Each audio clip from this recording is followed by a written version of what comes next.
जिंदा जल गए। लखनऊ गेमिंग सेंटर की आग में बच्चों को झोंकने वाला कौन? तार से कूदे, हड्डियां टूटी, फिर भी क्यों नहीं बच पाए 15 लोग। अग्निकांड की शॉकिंग तस्वीरें आपको दिखाऊंगा। कभी दिल्ली, कभी लखनऊ, कभी गाजियाबाद, एक के बाद एक अग्निकांड के पीछे की वजह क्या है, सबसे पहले इसका अध्याय देखिए। आपको याद होगा 2-3 हफ्ते पहले ही की बात है, दिल्ली के एक होटल में भयंकर आग लगी थी जिसमें परिवार के परिवार खत्म हो गए थे।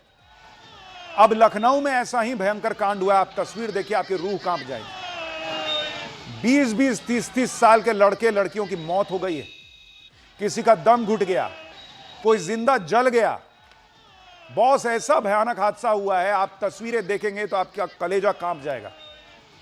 लड़के लड़कियां अंदर चीखते रह गए, चिल्ला रहे थे कि कोई तो बचाओ, लेकिन बिल्डिंग ऐसी बनी हुई थी और आग इतनी भयंकर थी कि कौन बचाने घुसता। ना बचने का कोई रास्ता था, ना निकलने का कोई रास्ता दिख रहा था। रास्ता सिर्फ एक ही था कि या तो छलांग लगा दो या फिर किसी रस्सी के सहारे नीचे उतर जाओ। वहां रस्सी तो मिली नहीं लोगों को, तो तार पकड़कर बेचारे जो बच्चे हैं वो लटक लटक के नीचे किसी तरह उतरकर जान बचा पाए। कुछ ने जलती बिल्डिंग से नीचे छलांग ही लगा दी कि हड्डी टूटी तो टूटी, लेकिन जान तो बची। लेकिन सब ऐसा नहीं कर पाए बॉस। सारे ऐसे बच्चे थे वहां पर जिनका दम घुट गया, जो अंदर ही छटपटाते रह गए और आखिर में जलती बिल्डिंग के बीच में दम तोड़ दिया। उनकी सांसें उखड़ गई। इतना दर्दनाक और भयावह हादसा है कि आप देखिएगा तो मैं कह ना रहा हूं, आप हिल जाइएगा। एक एक तस्वीर आपको जो है ना रुला देगी। इसकी एक एक डिटेल आपको बताऊंगा तो रोंगटे खड़े हो जाएंगे। लखनऊ की तस्वीरें देखकर आंखें भर आ रही हैं, क्योंकि बात उन बच्चों की है जो कुछ सीख कर जिंदगी में बेहतर करना चाहते थे, लेकिन यहां तो सारे सपने राख हो गए बॉस। और आप सोचिए उन परिवारों पर क्या बीत रही होगी जिनके अपने बच्चे इस बिल्डिंग में थे। क्योंकि बच्चा तो वहां गया था कोडिंग सीखने, प्रोग्रामिंग सीखने। घर पे फोन गया कि आपका बच्चा बचा ही नहीं है, जल के मर गया। जिनके पास बच्चे ने कॉल की थी कि पापा आकर बचा लो, वहां आग लग गई है। आप सोचिए उस बाप पे क्या बीत रही होगी। और रो रो के उन लोगों का बुरा हाल है। मुख्यमंत्री योगी आदित्यनाथ के मन को भी व्यथित कर देने वाला हादसा था। वो लखनऊ से तुरंत वो लखनऊ पहुंचे, अलीगढ़ में थे, वहां से तुरंत दौड़े दौड़े लखनऊ गए, छोड़ छाड़ के सब कुछ। वहां मौके पर जाकर अधिकारियों से बात की, इस हादसे का पूरा ब्यौरा लिया। इससे पहले उनके डिप्टी सीएम ब्रजेश पाठक वहां मौजूद थे, वो अलग रो पड़े। ऐसा भयानक हाल था कि खुद ब्रजेश पाठक भावुक हो गए। लखनऊ के इस बड़े हादसे की एक एक तस्वीर आज आपको दिखाऊंगा। बताऊंगा कि लखनऊ में इस अग्निकांड के पीछे लापरवाही थी किसकी, कौन है इस अग्निकांड का जिम्मेदार, और बार बार जो आग लग रही है, इतने बड़े बड़े कांड हो जा रहे हैं, ये रुक क्यों नहीं रहे। कहने को बड़ा एक्शन होता है, क्या होता है बड़ा एक्शन अगर इस तरह की चीज बार बार हो रही है। और लखनऊ में क्या हुआ है, किसकी लापरवाही थी, सुनिएगा तो पैरों तले जमीन निकल जाएगी। लेकिन जो पहले हुआ है उसकी कुछ तस्वीरें देखिए।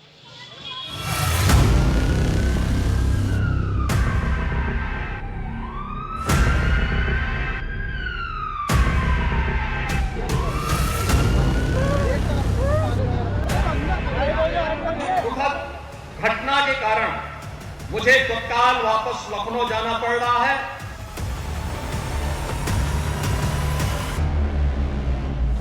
अभी एग्जैक्ट आंकड़ा आपको मिलेगा, लेकिन 11-12 तो मैंने आंखों से देखा।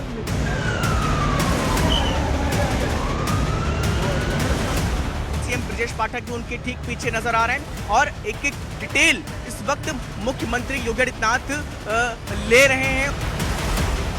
आप जो बड़े होल दीवार में देख रहे हैं, इन्हीं जगहों से निकाला गया था जो लोग इसमें फंसे थे। देखिए, लखनऊ में हुए भीषण अग्निकांड की तस्वीरों ने पूरे देश को सन्न करके रख दिया। इस अग्निकांड में मरने वालों की संख्या 15 पहुंच गई है अब तक। 7 से 8 लोग अभी भी घायल हैं। और यह अग्निकांड लखनऊ के अलीगंज इलाके में हुआ है, जहां इस बिल्डिंग में एक ग्राफिक्स एनिमेशन ट्रेनिंग सेंटर चलता था। आप तस्वीरें देखिए बॉस, बिल्डिंग में आग लगी है, भयंकर आग लगी हुई दिख रही है, और बिल्डिंग के फर्स्ट फ्लोर से लोग कूद रहे हैं, कूद के जान बचाने का प्रयास कर रहे हैं। लोगों ने नीचे कूद कूद कर जान बचाने की कोशिश की। तस्वीरों में दिख रहा है कि कैसे एक व्यक्ति बिल्डिंग की पहली फ्लोर से कूदा और नीचे जाकर रेलिंग से टकरा गया। एक बार देखिए आप इस तस्वीर को।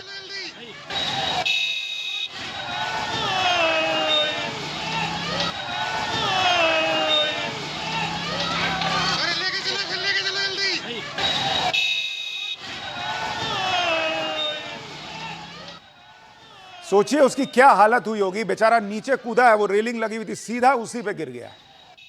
आसपास के लोग दौड़े दौड़े गए कि बचाओ इसको, लेके चलो। आपको लखनऊ के भीषण अग्निकांड की कुछ और तस्वीरें दिखाता हूं। इन तस्वीरों में भी साफ दिख रहा है कि कैसे पूरी बिल्डिंग आग की चपेट में है। ग्राउंड से लेकर टॉप फ्लोर तक हर जगह आग ही आग है। और जिस वक्त आग लगी उस वक्त की तस्वीरें आप देखिए।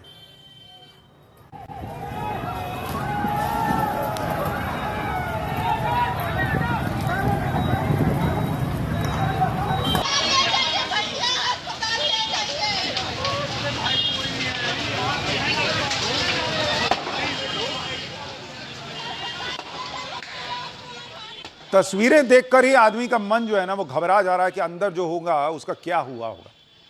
जब वहां इतनी भयंकर आग लगी तो स्थिति क्या थी। जो लोग बिल्डिंग के फर्स्ट फ्लोर या सेकंड फ्लोर से कूद पाए, सिर्फ उनकी ही जान बच पाई। जो लोग कोशिश कर रहे थे कि आग थोड़ी कम हो जाए या कोई मदद आ जाए या सीढ़ियों के रास्ते निकल जाए, इनमें से किसी को मौका ही नहीं मिल पाया, क्योंकि सीढ़ियों का संकरा रास्ता था।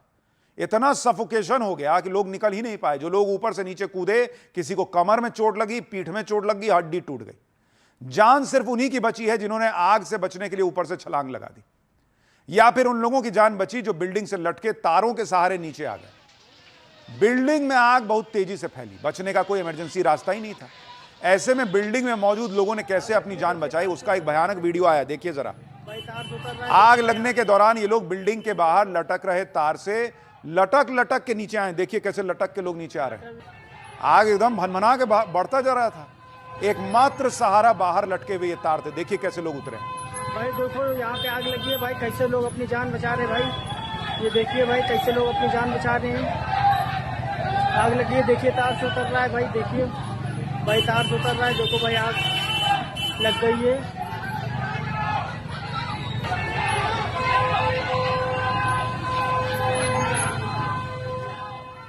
करीब 7 से 8 लोग तार पकड़ पकड़ के नीचे आए। इस दौरान एक लड़की भी तार पकड़कर आग से जान बचाने के लिए नीचे आती दिखी, लेकिन इस दौरान उसका हाथ छूट गया और नीचे आके गिर गई। नीचे गिरकर वो फिर तारों में फंस गई। आप देखिए उस वक्त क्या हुआ। भाई देखो लड़की बची भाई, चोट लगते लगते बची भाई, लड़की बहुत बची भाई। भाई वो देखो लड़की बची भाई, भाई देखो लड़की बची भाई, चोट लगते लगते बची भाई, लड़की बहुत बची भाई। भाई देखिए भाई आग बढ़ गई है भाई, आग बढ़ गई है भाई, देखो भाई आग बढ़ गई। सेंटर लॉक था? नहीं वो चल रहा था लॉक, हम उससे बाहर निकले हैं। हाँ। हम बस सीढ़ियाँ नहीं जा पाए क्योंकि बहुत ज्यादा धुआं था। सेक्टर लॉक चल रहा था, उससे कारण हम फंसे नहीं हैं। सीढ़ियों के अलावा और कोई निकलने की जगह नहीं थी, कोई वेंटिलेशन कहीं पर? सब कुछ लॉक था, चारों तरफ से बंद था, जिसकी वजह से दम घुटने की वजह से लोग घायल हुए। आप सोचिए बॉस कि किस तरह के सेंटर्स चल रहे हैं कि आग लग जाए तो निकलने का कोई रास्ता तक नहीं है। आप यह भी देखिए कि जब आग लगी तो लोगों को बचाने के लिए बिल्डिंग के साथ वाली इमारत की छत पर चढ़कर बिल्डिंग की साइड वाली दीवार तोड़ी गई ताकि अंदर जाकर लोगों को बचाया जा सके। यानी बिल्डिंग में कोई फायर एग्जिट था ही नहीं। यानी आप जो बच्चे वहां पढ़ रहे थे उनको आपने मौत के मुंह में धकेल रखा था। ना ही फायर ब्रिगेड वालों के लिए अंदर जाने का कोई रास्ता था। फायर ब्रिगेड वालों को बगल की दीवार तोड़नी पड़ी। दीवार तोड़ने के बाद अंदर पानी जो है वो पानी डाला गया, आग को बुझाया गया ऐसे दीवार तोड़कर। इसके बाद एक एक करके अंदर से शवों को निकाला गया। जब इतना टाइम लग जाएगा तो अंदर से क्या कोई जिंदा निकलेगा? लेकिन सिस्टम सोया हुआ है। आग लग गई, लोग मर गए, तब जो है वो दीवार तोड़ रहे हैं और अब डिस्कशन होगा कि कैसे ऐसा हो गया। लखनऊ में आग इतनी भीषण थी कि उसे बुझाने के लिए फायर ब्रिगेड की कई गाड़ियां लग गई। इसके साथ क्रेन की मदद से वाटर कैनन का इस्तेमाल करके आग बुझाई गई। जब आग लगी तो वहां हड़कंप मच गया। लोग जुटे, कोई पुलिस वाले को कॉल करने लगा, कोई फायर डिपार्टमेंट को कॉल करने लगा। आग लगने के वक्त क्या माहौल हो गया था, सुनिए चश्मदीदों ने क्या बताया। वो था जब हम लोग यहाँ पे आए तो धुआं निकल रहा था। उसके बाद से हम लोग लगातार पुलिस वाले सबको कॉल कर रहे थे कि आप आ जाइए, और कुछ लोगों को तो हमने बचाया। तार से 5-6 लोगों को, 1 लड़की और 5 लड़का। बट आग लगने के बाद फिर एक आदमी ऊपर से सीधा नीचे कूदा, जिससे उसकी वजह से रीढ़ की हड्डी टूट गई और उसके दोनों पैर में चोट लगा। फिर उसके बाद 15 मिनट तक कोई नहीं आया। पुलिस वाले आए, इधर उधर राउंड मारे, उन्होंने फिर फोन किया, क्या किया, उसके बाद आई। तब तक आग पूरी लग चुकी थी। आई थी लेकिन बहुत देर, फायर ब्रिगेड ने काफी टाइम लगा दिया। मतलब ये तो सही कि अभी मेहनत कर रहे हैं, लेकिन आने में थोड़ा टाइम लगा। देखिए ये जो बिल्डिंग जिसमें आग लगी है उसके बारे में भी सुनिए। यह एक कमर्शियल बिल्डिंग थी और इसमें 3 फ्लोर थे, और अगर आप इसको देखेंगे, ग्राउंड और फर्स्ट फ्लोर जो था, इस पर पेट शॉप और पेट क्लिनिक था। फिर सेकंड फ्लोर पर गेमिंग, एनिमेशन और कंप्यूटर कोडिंग होती थी। यहां पर बच्चे सीखते भी थे और नौकरी भी करते थे। जिस वक्त आग लगी उस वक्त बिल्डिंग में 25 से 30 लोग थे। 4 से 5 लोगों ने कूदकर अपनी जान बचाई।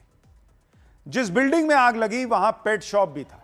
आग के बीच कुछ पेट्स को बचाया गया। उसकी भी तस्वीरें जो है वो आपको दिखा रहा हूं कि कैसे बेचारे बेजुबान जो हैं उनको बाहर निकाला गया। इतना भयानक हादसा था कि सीएम योगी सब छोड़ छाड़ के तुरंत लखनऊ पहुंचे। जिस वक्त बिल्डिंग में आग लगने की खबर आई उस वक्त सीएम योगी अलीगढ़ में एक प्रोग्राम में थे। वहां से वो सीधे लखनऊ पहुंचे और मौके पर जाकर उन्होंने हालात का जायजा लिया। अधिकारियों से जानकारी ली कि हुआ क्या। फिर योगी वहां पर गए जहां पर दीवार तोड़कर फायर वालों ने अंदर पानी की पाइप डाली थी, और उस हिस्से को योगी ने भी देखा। वहां से उस वक्त की एक रिपोर्ट देखिए, फिर आगे की बात बताता हूं। आप देख सकते हैं कि किस तरीके से एक एक चीज को, घटना को समझते हुए नजर आ रहे हैं। इतनी बड़ी घटना कैसे हुई, तमाम चीजों को परख रहे हैं। खुद आप देखिए कि जिस जगह से इन लोगों को निकाला गया और उसके बाद वो वहां पे खुद पहुंचे हुए हैं, क्योंकि ये जो सामने आप जो बड़े होल दीवार में देख रहे हैं, इन्हीं जगहों से निकाला गया था जो लोग इसमें फंसे थे। और ऐसे में फिलहाल इस वक्त वो मौके पर खुद पहुंच करके एक चीज का जायजा ले रहे हैं। सीएम योगी और डिप्टी सीएम ब्रजेश पाठक दोनों वहां पहुंच गए थे। सीएम योगी इसके बाद फिर अस्पताल गए, वहां पीड़ितों के घर वालों से बात की। योगी ने भरोसा दिया कि एक एक जिम्मेदार अधिकारी पर एक्शन होगा। सीएम योगी ने कल के भी अभी सभी दौरे कल के जो थे उनके, वो अभी से रद्द कर दिए। कल उन्हें आगरा और हाथरस जाना था। सीएम योगी ने इस हादसे की रिपोर्ट भी तलब की। लखनऊ के अग्निकांड में जो लोग मरे हैं वो ज्यादातर लोग 20 से 30 साल के थे, क्योंकि वहां कोडिंग करते थे, वहीं नौकरी भी करते थे। घटना में जान गंवाने वालों के नाम आए हैं: सागर, नीलेश, अनामिका, संयम, अनुजा, सुखमनी, आदित्य श्रीवास्तव, ज्योति, भविष्य, अब्दुल रहमान, सूरज भान, शहजान, जैनिल चक्रवर्ती, मोहम्मद अम्मार और सुमल्या। ये वो मृतकों के नाम हैं। आप सोचिए इनके परिवार पर क्या बीत रही होगी कि बच्चा नौकरी करने गया है, बच्चा कुछ सीखने गया है और उसकी डेड बॉडी आ रही है। अग्निकांड में जान गंवाने वाले आदित्य श्रीवास्तव की कहानी बहुत दर्दनाक है। आदित्य की मां ने बताया कि वो आग लगी जब बिल्डिंग में तो वो मौके पे ही थी। वो बिल्डिंग को जलता हुआ देख रही थी कि बेटा ऊपर फंसा हुआ है। आप सोचिए मां पे क्या बीती होगी। मां के सामने आदित्य उस बिल्डिंग में जल गया, आग का शिकार हो गया। आप सुनिए आदित्य की मां क्या बता रही है। मैं सामने देख रही थी, मेरा बेटा ऊपर फंसा हुआ था, मैं देख रही थी। मैं कुछ नहीं कर सकती थी कि उसको जाके बचा लेते। आदित्य श्रीवास्तव जॉब करता था वहां पे। आप सोचिए क्या बीती होगी मां पे कि बेटा जल रहा है लेकिन कुछ कर नहीं सकते। क्या करेंगी बेचारी। इस अग्निकांड में जान गंवाने वाले परिवार वालों की दर्दनाक कहानियां सामने आ रही। एक पिता ने बताया कि बेटा उस आग में फंस गया था। बिल्डिंग के अंदर से कॉल कर रहा था कि पापा बचाओ, आग लगी हुई है। उस पिता को सुनिए जिसने आग में अपना बेटा खो दिया और बेटा मदद मांगता रहा, लेकिन पिता कैसे घुसेगा भाई जलती आग में। सुनिए वो क्या बता रहे हैं। वो गेमिंग आर्टिस्ट है यहाँ पे हेड ऑफिस स्टूडियो में। 2:36 के करीब मेरे पास फ़ोन आया था उसका कि जो है पापा मुझे बचा लीजिए, यहाँ आग लग गई। तो वो आलमबाग बस अड्डे के पास रहते हैं, वहाँ से आए। तो रास्ते में भी हम लोगों ने फायर ब्रिगेड को फ़ोन किया, पुलिस वालों को फ़ोन किया। तो उसके बाद यहाँ पर आए तो इंतज़ाम चल रहे थे, लेकिन अभी तक हमारे को सूचना नहीं दी गई। इधर से मैंने ऊपर जाने की कोशिश की तो उधर से भी धकेल दिया गया था। अभी बड़ी मुश्किल से यहाँ तक आया। वो फंसा हुआ था, बस खाली उससे बात हुई, बात कट गई हमारी। उसके बाद फ़ोन ही नहीं लगा। यह हादसा इतना भयानक था, इसका अंदाजा आप इसी बात से लगा सकते हैं कि जब डिप्टी सीएम ब्रजेश पाठक मौके पर पहुंचे तो वहां के हालात देखकर वो रोने लग गए। उनकी आवाज भर गई, आंखों में जो है वो आंसू नजर आए। इधर है तो खुद जो है भावुक हो गए, उनकी आंखों में आंसू आ गया है। किस तरीके से ये घटना हुई है। मोबाइल पीछे करो ना, मोबाइल पीछे। इधर है तो खुद जो है भावुक हो गए, उनकी आंखों में आंसू आ गया है। किस तरीके से ये घटना हुई। बताया जाता है कि अचानक आग भड़की और ये एनिमेशन सेंटर था। बच्चे यहाँ पर जो कार्टून बनाना सीखते थे उसको करके काम करते थे, और उसमें अचानक घटना कैसी इसकी कोई जानकारी अभी नहीं मिली मुझे, लेकिन आग भड़की तो बच्चे एक तरफ भागे पीछे की तरफ, और वहीं ऐसा धुआं गया कि बच्चे बच नहीं पाए। कितने बच्चों की डेथ हुई, कितने बच्चे थे इसमें शामिल? अभी एग्जैक्ट आंकड़ा आपको मिलेगा, लेकिन 11-12 तो मैंने आंखों से देखा। डिप्टी सीएम उस वक्त 11-12 का आंकड़ा बता रहे थे। अब जब हम ये खबर बता रहे हैं तब तक ये आंकड़ा 15 तक पहुंच चुका है। योगी ने एक एक पर एक्शन लेने की बात कही है, क्योंकि अभी कुछ दिन पहले दिल्ली में जब आग लगी थी तब उन्होंने कहा था कि सब जगह चेक करो कि फायर सेफ्टी की स्थिति क्या है। इसके बावजूद लखनऊ में इतना बड़ा हादसा हो गया। और आप देखिए कि शुरुआती रिपोर्ट्स में क्या क्या लापरवाही होने की बात कही जा रही है। जैसे आप देखिए, कमर्शियल बिल्डिंग के लिए फायर एनओसी लेना जरूरी होता है। शुरुआती जांच में यह पता चला कि बिल्डिंग के मालिक ने फायर सेफ्टी सर्टिफिकेट के लिए कभी आवेदन ही नहीं किया था। अरे मालिक ने तो नहीं किया था, सिस्टम सो रहा था। कैसा सिस्टम है बॉस ये, कि कोई एनओसी के लिए अप्लाई नहीं कर रहा और उसकी बिल्डिंग बन गई और चल रही है। ना ही इमारत में आग बुझाने के पुख्ता इंतजाम थे। यह भी आरोप लग रहा है कि कागजों पर जो नक्शा पास कराया गया था वो असल निर्माण से बिल्कुल अलग था। नियम के मुताबिक कमर्शियल बिल्डिंग में चारों तरफ या आगे पीछे एक सुनिश्चित खुली जगह, जिसे सेटबैक एरिया कहते हैं, वो छोड़नी होती है ताकि इमरजेंसी हालात में इसका इस्तेमाल हो सके। आरोप है कि बिल्डिंग में ऐसा कोई एरिया था ही नहीं, छोड़ा ही नहीं बिल्डर ने। सेटबैक एरिया को भी कवर कर दिया था। यही वजह थी कि जब आग लगी तो धुआं निकलने के लिए कोई जगह ही नहीं बची और पूरी बिल्डिंग गैस चैम्बर बन गई। फायर फाइटर्स को अंदर घुसने के लिए बगल की इमारत की दीवार तक तोड़नी पड़ गई। यानी शुरुआती जानकारी से यही लग रहा है कि नियम को ताक पर रखकर इस बिल्डिंग को बनाया गया था। सवाल यह है कि बिना फायर एनओसी के, बिना सही नक्शे के, बिना सही निर्माण के यह कमर्शियल बिल्डिंग चल कैसे रही थी बॉस? और जिन लोगों की इसमें गलती है, नक्शा पास करने वाले से लेकर एनओसी क्यों नहीं है ये नहीं पूछने वाले तक, और वो बिल्डर तो है ही है, उन सबको क्यों फांसी की सजा नहीं होनी चाहिए? उनको क्यों नहीं मर्डरर माना जाना चाहिए? यह हत्या नहीं है तो क्या है? इस पर कोई ऐसी कड़ी कार्रवाई क्यों ना हो कि पूरा सिस्टम हिले? आए दिन इस तरह की घटनाएं हो रही हैं। दिल्ली में सबने देखा कि कैसे पूरा परिवार बर्बाद हो गया। लोग आए थे इलाज करवाने, लेकिन सब कुछ गवा दिया। इस तरह की घटनाएं देश के अलग अलग हिस्सों में हो रही हैं। ज्यादातर मामलों में यही दिखता है कि नियम तोड़े गए। एक सेट पैटर्न दिखता है कि नियमों की अनदेखी हादसे की वजह बन जाती है, लेकिन बावजूद इसके सबक नहीं लिया जाता। कुछ दिन हल्ला मचा, उसके बाद फिर वही पुराना ढर्रे पे चीजें चलने लगती हैं। कोई सिस्टम की जवाबदेही नहीं है कि ऐसी घटना दोबारा ना हो। और वो क्यों नहीं है? क्योंकि किसी को सस्पेंड कर दीजिएगा, किसी को नौकरी से निकाल दीजिएगा, जब तक इन लोगों को फांसी नहीं दीजिएगा ना बॉस, ये सिस्टम ऐसा ही सड़ा रहेगा। किसी का बच्चा मर गया, खाली सस्पेंड से काम चलेगा? इसका परमानेंट इलाज करना होगा।